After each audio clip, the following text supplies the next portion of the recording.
Alright, so it's the 6th of January, and basically this is going to be sent back to the seller, reluctantly to the seller. So yeah, if you remember, this arrived and it was cracked open at the bottom and everything, and also damaged up here. And basically the seller tried to accuse me of deliberately damaging it. I've just knocked off a can of deodorant there.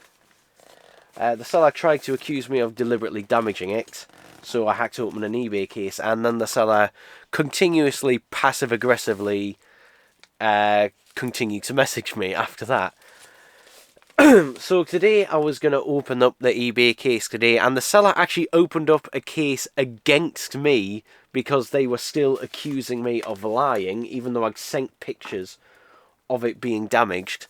And the seller actually lost the case that they basically put against me, because obviously all the evidence was there, pictures and messages and everything. And so that seller actually ended up getting reported. Yeah, that seller's being reported actually themselves. So for being basically aggressive towards me. So yeah. The only problem is I had to ring eBay this morning because for some reason I didn't receive a postage label. And I had to be on the phone for eBay for about half an hour and I finally then got the postage label, because I'm happy to post it back, but you know, I'm not paying for it to be sent back because, you know, it wasn't my fault, it was damaged in the first place. Unfortunately, it's one of them ones that you have to print off yourself. For some reason they couldn't get the QR code one, and I don't know why. They didn't even know why. So, yeah, shame with that. Because the thing is, I would have been happy if they offered me a partial refund, or I would have asked them for a partial refund, and you know, that would be that. But unfortunately, just things couldn't be settled because they were just literally just not happy the whole way through. So, yeah. Now, I can see why they thought I was lying. I can see why, because initially I didn't think it had arrived, because what happened is basically my brother was the one who answered the door, didn't tell me about it. And since the seller didn't put any tracking information initially, I thought it hadn't arrived. And then when they did then when I messaged them, suddenly they had tracking information, which they could have gave us, you know, beforehand. And then I found out obviously it was damaged, and they accused me, even though in the picture where the guy is, because there's a picture of the every delivery person delivering it, you can see it's damaged in that picture. So yeah, anyway, so another package that's arrived today, and this packet is being used before. I can see it's been taped up a couple of times, but yeah, hopefully it's alright. Yeah, it is actually. So this is the Simpsons game on PS3. Which this cost me 15 quid on eBay. I think I'm going to have to clean the case a bit because it is a bit dirty. This case, but it's in pretty good condition, and it should, yep, it comes with the manual. Hooray! Oh dear, it's one of the, I think this one was used at some point and being bought, because they put a sticker on there. Let's see if I can, yes I can. Hey, there we go. Good. I was able to get that sticker off there. So yeah, this one comes with the manual. Oh, that's interesting. So there's a phone number on the back saying, need help, call the EA hotline. I don't know if those numbers are actually still valid or relevant, but they're there. Yeah. Hooray. I do actually own this game already on PS2, but I want to now be able to replay it and I'd rather play a better version of it. Plus, also this version, the PS3 and Xbox version, and possibly the Wii version, but I'm not sure, have a couple of bits of content which isn't in the PS2 version. I don't know what it is with that screenshot. It looks a bit squashed and stretched. Yeah. There we go, the manual. Unfortunately, all in black and white, which, yeah, is a shame. Let's take a look at the disc itself. Hopefully the disc is alright. It does need a little bit of a clean, but there aren't any scratches, but it does need a bit of a clean. But other than that, perfectly fine. So yeah, the Simpsons game. I actually did complete this, well, the PS2 version. The Simpsons game is one of those interesting things, because technically it's a movie tie-in game. But it's one of those movie tie-in games that is not based on the movie itself. So yeah, if you didn't know, this came out around the same time as the Simpsons movie came out in cinemas. And basically, this game was released to basically tie in with that. Around the same time. So, yeah. And usually, movie tie-in games are either, basically just a game version of the film, or they're basically, set just after the film or just before the film. Obviously, this being, a movie tie-in game on a movie based on a TV show, this is neither. This is just completely, its own original story. And you know what? I do really like the Simpsons game. I do really like it. I do remember the first time I ever played this was in a pub on holiday in Spain when I was 12, 13. At the time, basically, there was this pub I went to in Spain, and it had some PS2s in the back that you could play on. And I remember one of the games there was the Simpsons game. And there must have been modded PS2s, because 99% of the games that they had there were burned discs. Only a couple of them were actual, proper press discs. And the Simpsons game was one of them. So when we got home, I remember I went to Grange Games and ended up picking it up for, I think, 5-6 quid. And, yeah, from then on, there we go. And also, interesting about the Simpsons game is also this had alternate covers and that for each one. Each one had an alternate cover depending on what console you bought it on. So yeah, now the thing is, this was made for the Xbox 360. It just was. And if you still don't blame me on that, which, why wouldn't you? But it was made for the Xbox 360, primarily. In the cutscenes in the game, Bart finds, the manual for the Simpsons game. And the manual does not have this cover art. It has the Xbox 360 cover art, no matter which version you are playing. So yeah. But in terms of picking this up now, as I said, I paid £15 for this. This is the second one I've had to buy, though. Because the first one I actually bought for £15.50 on eBay. And the reason I did... the reason that one I don't have is basically because that one, I think the day after I ordered it, I was automatically refunded it. So that means one of two things. Either the seller themselves have lost the game, or they've sold it somewhere else first. Sorry if I sound a bit nasally. I've got a bit of a cold at the minute.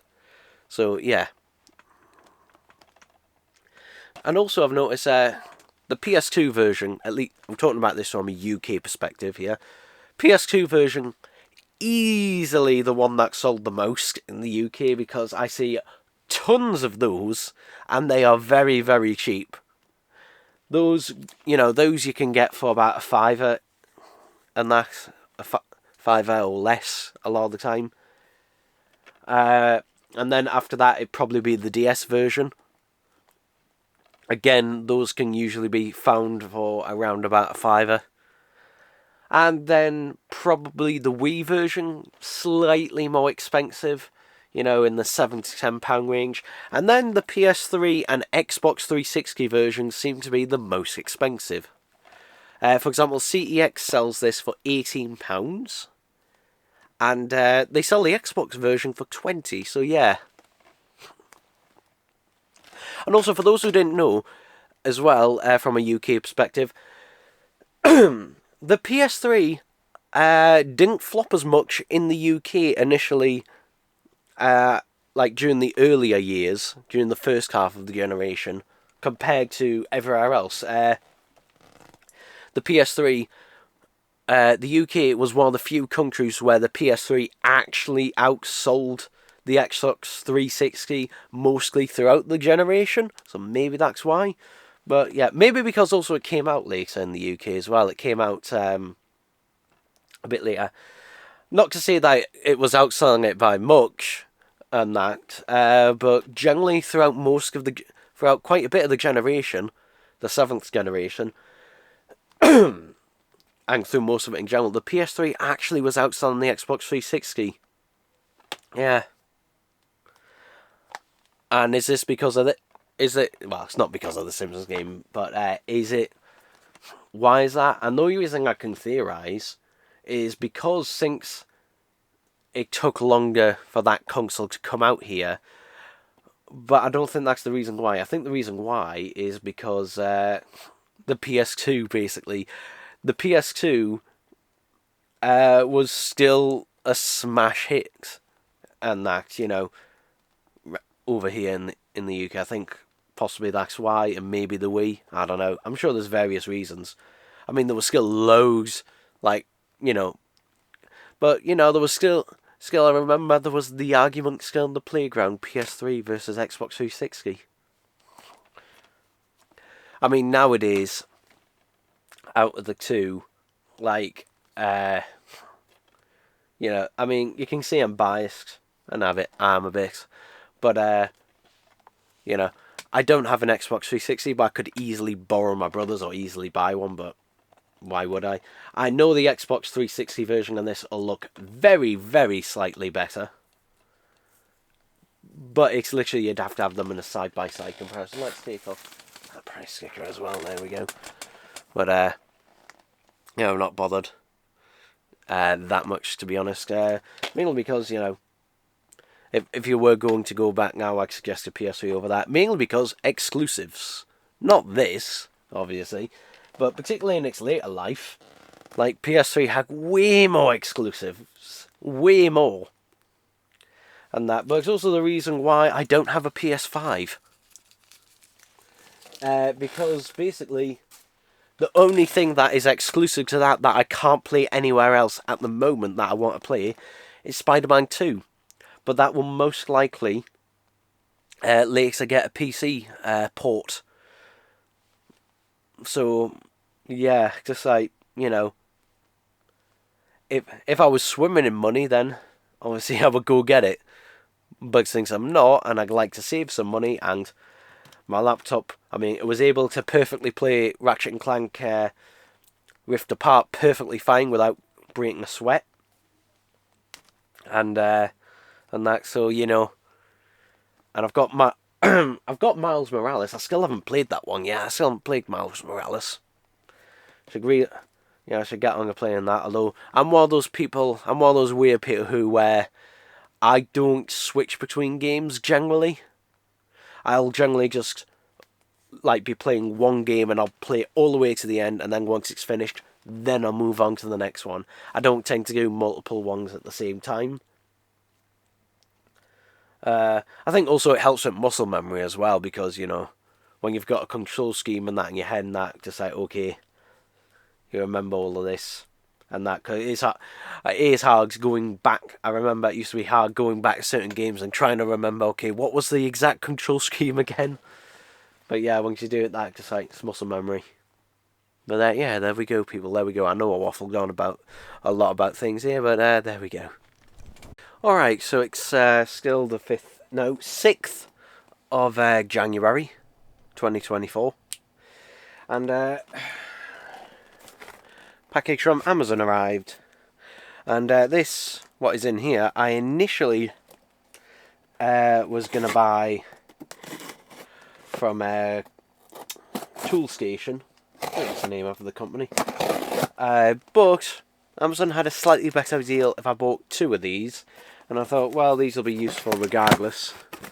And that, so, yeah, why not buy 2? It's a box within a box.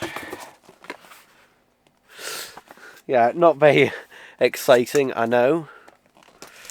I'm gonna put that up there to one side. Yeah, it's some WD-40, but not regular WD-40. For example, this is regular WD-40, you know, this is the stuff that is sold everywhere. Whereas this thing's a specialist one, you can only find it at more certain stores, certain places. So this is WD-40 silicone, and there's 2 of them in there. I might as well just leave the other one in there just for now. You can see it's got a very large nozzle. On that though, the nozzle should be detachable. Oh no, okay. That's interesting. Yeah, so that way for wide spray, that way for narrow spray. So, what I need this for is basically, I've got various cassettes. Most of them are, I've got about 3 or 4, I should say, actually, cassettes. This is Michael Jackson, Dangerous, which is one of them, one of the more recent ones. And unfortunately, a lot of cassettes now are getting old, and the lubricant in them is basically drying up, which prevents them from playing. And what you need to do is re-lubricate them. So, basically, there's a couple of ways you can do this, but this is generally the easiest method. So what you generally need, to make this as easy as possible, is some sort of personal cassette player. Ideally, not your favourite one. A one that, you know, you're less bothered about, but also it has to be a one like this, where you can put the cassette in flat, but also leave the door open, or at least somewhat open, generally, because it does make things easier. You can do it with ones that have a closed door, but anyway, what you'll need next is this, a cotton bud or Q-tip if you're American. And what you need to do is basically poke it through one of these little holes in the cassette. Now the problem I have is that all the cassettes, personal or not, are all auto-reverse ones, so unfortunately, whenever I put a cassette in there, if you see just there, it takes up all the holes. So yeah, this is going to be a bit of a tight fit to try and get this in along with that, but you know what, we shall give it a go. We will give it a go. So yeah, now some people spray this first then put it in. I'm going to put it in first then spray it, because otherwise you're taking off half of the lubricant.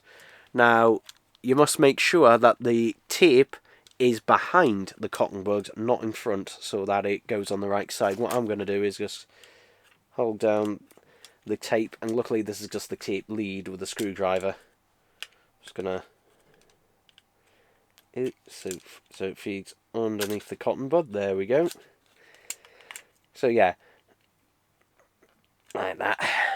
Now what you could do is, and I have done this before, though I've never used silicone lubricant before, because sometimes you can get away with isopropyl alcohol or IPA, and sometimes that does work. With this, you know, didn't work, so generally you need silicone lubricant for this, and hopefully this should solve the problem. But yeah, what I'm going to do now is give it a bit of a spray while it's in there. I'm going to hold it away from myself. It's the lock on this. There we go, give that a bit of a spray. And then,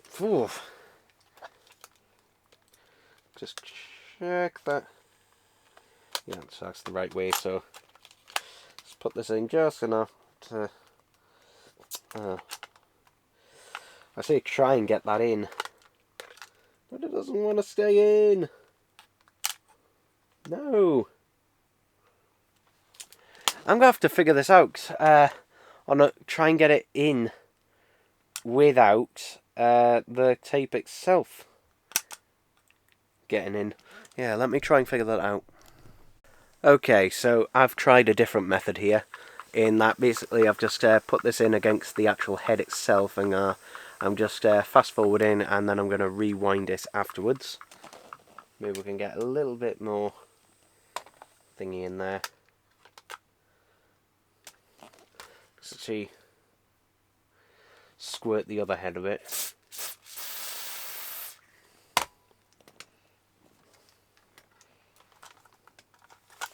This is very fucking fiddly.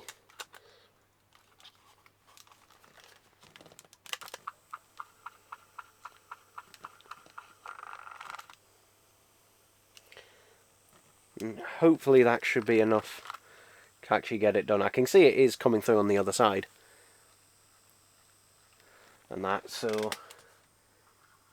yeah, that's just the method I'm going to have to go for. And that, obviously, you should do this, you know, I'd say 2 to 3 times at least on each side. And then hopefully, should be then good to go after that and be lubricated. But, you know, fingers crossed and we'll see. Okay, I haven't got the lighting and that set up, but it's been a couple of days since I've lubricated the cassettes and that, and my hair's a mess 'cause I'm getting ready at the minute. But I just want to show you the cotton bud. Look how bloody dirty each end is. And that, and this was mainly off that share cassettes that I was doing. Yeah, the Michael Jackson ones, the 2 Michael Jackson ones that I did, which are these 2. They only required a couple of goes round and then they were playing perfectly fine. But here we go. Share's greatest hits. Yeah. The amount of times I've went over it, and it will play fine now. It will play fine. However, I noticed if you do stop it, like for example, I'm nearing the end of this cassette. I am nearing the end of it, and basically sometimes I have to stop and start it a couple of times, and then it'll go. I could put it through another couple of times, but to be honest, I think this is as good as it's going to get. And I think playing it through, like a couple of times through, just like regularly playing it, and that should hopefully, you know, get it going a bit in that as well. But it is playable now. It is playable. So yeah, something that wasn't before. It would play. I remember this used to play the first side just about, but then when it was then trying to play side 2, it just wouldn't. So it works. It works. So silicone WD-40. Get that to fix your cassettes. Now, again, if you don't have a one way you can stick the budding like that, you can get a bit of cotton wool or get a bit off and snip that off, and then what you'd have to do is basically sellotape it round here and then put it in your machine and then fast forward and rewind it. It's a bit more cumbersome, but you know, that would work and do the same thing. But yeah, there we go, people, there we go.